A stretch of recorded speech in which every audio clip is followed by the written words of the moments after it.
পবিত্র কোরআনে সূরা লোকমান এক অনন্য দিক নির্দেশনা।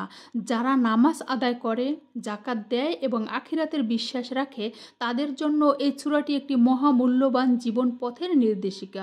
মূলত লোকমান হাকিম যিনি তার পুত্রকে এক অসাধারণ কিছু উপদেশ দিয়েছিলেন, সেই উপদেশগুলোর মূল বার্তাগুলোই সূরা লোকমানে উল্লেখ করা হয়েছে, যে উপদেশগুলো জীবনে চলার পথকে বদলে দিতে পারে। নাম্বার 1, আল্লাহর একাত্মবাদ মেনে চলাই হচ্ছে ইসলামের মূল ভিত্তি। শিরক করা সবচেয়ে বড় গুনাহ এবং এটি চরম সীমালঙ্ঘন, তাই সূরা লোকমানে এমন কাজ থেকে বিরত থাকতে বলা হয়েছে। নাম্বার 2, নামাজ শুধু দৈনিক এক প্রকার ইবাদত নয়, বরং এটি আল্লাহর নৈকট্য লাভের মাধ্যমে নামাজে দাঁড়ালে নিজের মনকে স্থির রাখা খুব জরুরি, যেন শয়তান আমাদের মনোযোগ বিভ্রান্ত করতে না পারে। তাই নামাজে একাগ্রতা রাখা খুবই জরুরি। নাম্বার 3, তাড়াহুড়া করে খাওয়ার ফলে বিপদ ঘটতে পারে। খাবার ভালোভাবে চিবিয়ে ধীরে ধীরে খাওয়ার অভ্যাস করতে হবে। হ্যালো এভরিওয়ান, কী অবস্থা সবার? সবাই কেমন আছেন? আশা করি অন্য দিনগুলোর মতো সবাই খুব ভালো আছেন। আমি আলহামদুলিল্লাহ ভালো। চলে আসলাম একটি লং ভিডিও নিয়ে লাইফস্টাইল অফ সিফাত সাফওয়ান থেকে।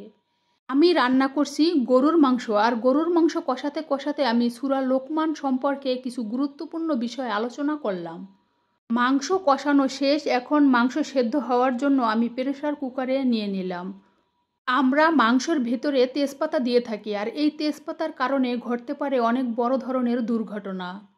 এই তেজপাতা প্রেসার কুকারের ছিদ্র বন্ধ হয়ে গিয়ে প্রেসার কুকার ব্লাস্ট হয়ে যেতে পারে।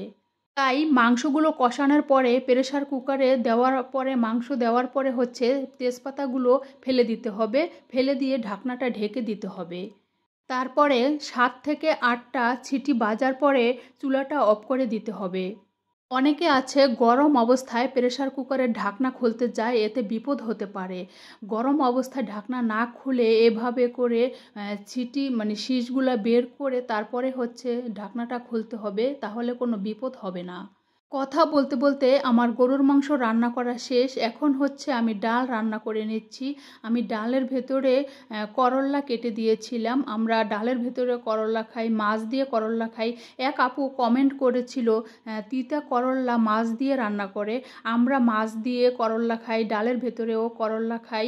আমাদের কাছে খেতে খুব ভালো লাগে। বিশেষ করে আমার শ্বশুর বাবার ডায়াবেটিক্স, তো তার জন্য করল্লাটা খুবই উপকারী, আর সে করল্লা খেতে খুব ভালোবাসে। তো আমার ডালটা রান্না করা শেষ হয়ে গিয়েছে। এখন আমি কচুরমুখী ভর্তা করে নিলাম। কচুরমুখী ভর্তাটা করা হয়ে গেল। তারপরে আমি বিকেলবেলা একটু সেমাই রান্না করব। সেমাই রান্না করার জন্য আমি দুধ আর চিনি, লবণ এগুলো দিয়ে ভালোভাবে দুধটা জাল করে নিয়েছিলাম। তারপরে এখন আমি লাচ্চা সেমাইগুলো দিয়ে নিলাম। লাচ্চা সেমাইগুলো আমার দেওয়া হয়ে গিয়েছে। তো ফাইনালি আমার সেমাই রান্না করা শেষ। সন্ধ্যাবেলা আমি একটু চা খাবো, তাই চা বানিয়ে নিচ্ছি। চা খেতে খেতে আপনাদের কাছ থেকে বিদায় নিচ্ছি। সবাই ভালো থাকবেন, সুস্থ থাকবেন। সবার জন্য অনেক অনেক শুভকামনা। দেখা হবে অন্য কোনো সময় অন্য কোনো ভিডিওতে। ভিডিওটি ভালো লাগলে লাইক, কমেন্ট, শেয়ার করবেন।